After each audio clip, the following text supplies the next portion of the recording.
নমস্কার, মিঠুর পাকশালায় সবাইকে স্বাগত জানাই। আজ আমি আপনাদের সাথে চিচিঙ্গার একটি রেসিপি শেয়ার করব। খুবই সহজে তৈরি হয়ে যায়, তবে খেতে কিন্তু ভীষণ ভালো লাগে। আমি দুইটা চিচিঙ্গা নিয়েছি আর এগুলো বড় সাইজ করেই কেটে রেখেছি। আপনারা আপনাদের পছন্দ মতো সাইজে কেটে নিতে পারেন। এখন আমি প্যানে দিয়ে দেব 1 টেবিল চামচ সরষের তেল।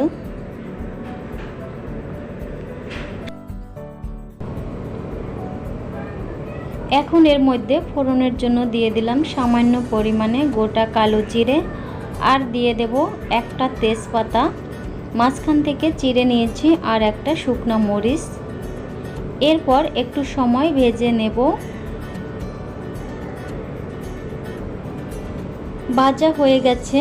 এখন আমি এর মধ্যে দিয়ে দেব মাঝারি সাইজের একটা পেঁয়াজ কুচি। পেঁয়াজ কুচি ভেজে নেব।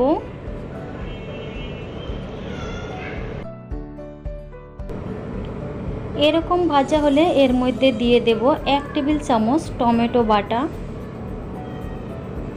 আপনারা কুচি করেও টমেটো দিতে পারেন। এরপর আবারও আমি ভেজে নেব।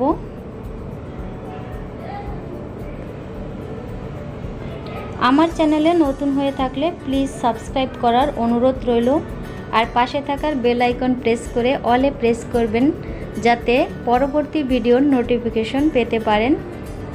এখন আমি এর মধ্যে দিয়ে দিলাম চিচিঙ্গাগুলো, স্বাদ মতো লবণ হলুদ দিয়ে দিলাম। এরপর মশলার সঙ্গে একটু সময় ভেজে নেব।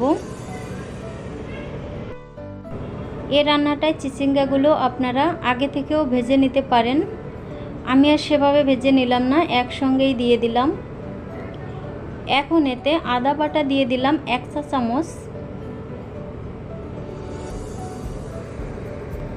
1 চা চামচ দিয়ে দিলাম জিরে বাটা, আর দিয়ে দেব শুকনো মরিচ বাটা। ঝাল আপনাদের স্বাদ অনুযায়ী দেবেন। এরপর সমস্ত কিছুর সঙ্গে খুব ভালো মতো মিশিয়ে নেব। ঢাকা দিয়ে দেব 3 থেকে 4 মিনিটের জন্য, আর চুলার আঁচ এই সময় মিডিয়াম টু লো করে দেব। ফিরে এলাম 4 মিনিট পরে।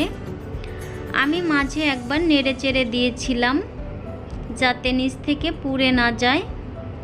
মশলার সঙ্গে চিচিঙ্গা খুব ভালো মতো কষানো হয়ে গেছে। এখন আমি দিয়ে দেব 1.5 টেবিল চামচ কালো সর্ষে বাটা। সামান্য জল দিয়ে গুলে নিয়েছিলাম। সর্ষে বাটা খেলে অনেকের গ্যাসের প্রবলেম হয়, তারা সর্ষেটা ছেঁকে শুধু জল ব্যবহার করতে পারেন। এরপর আমি 1 মিনিট কষিয়ে নিলাম। এখন আমি এর মধ্যে দিয়ে দেব গরম জল।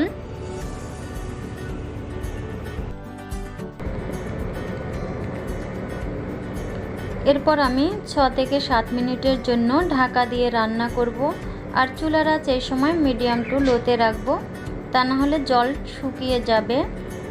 ফিরে এলাম 7 মিনিট পরে। চিচিঙ্গাগুলো খুব ভালো মতো সিদ্ধ হয়ে গেছে। এই রান্না একটু মাখা মাখা করে করলেই গরম ভাতের সাথে বেশি ভালো হয় খেতে। এখন আমি দিয়ে দিলাম 1 চা চামচের মতো সর্ষের তেল, এতে সুন্দর একটা ফ্লেভার আসে। এরপর আমি গরম গরম সার্ভ করে দেব।